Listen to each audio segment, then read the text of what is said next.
محمدطاهر زاکرزاده وزیر کشاورزی تاجیکستان گزارش بین المللی را درباره رنج‌سی درصد تاجیکستانیان از نارسایی غذا نادرست خواند. زاکرزاده امروز 22 ینور ضمن نشست مطبوعاتی در پاسخ به سوال پایگاه خبری آزادگان اظهار داشته است که گزارش درباره گروسنگی 30% تاجیکستانیان نادرست است. می توانید تحلیل کنید، خانه های مردم روید. من همچون وزیر کشاورزی می گویم این اطلاع نادرست است و به حقیقت راست نمی آید.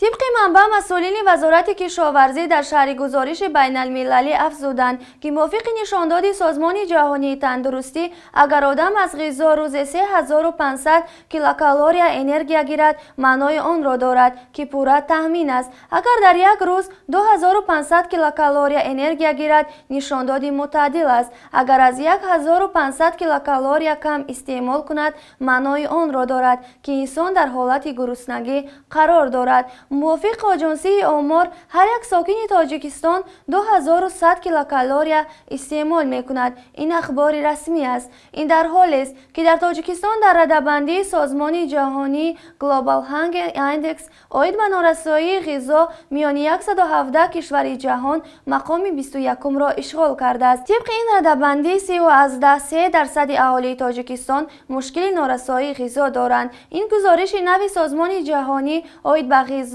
که در واشنگتن نشر شده است تاجیکستان را میان کشورهای اوگاندا، پاکستان، نیگریا، رواندا و مالی قرار داده است که 3/1 حصه اهالی این کشورها به نارسایی غذا مواجه می باشند.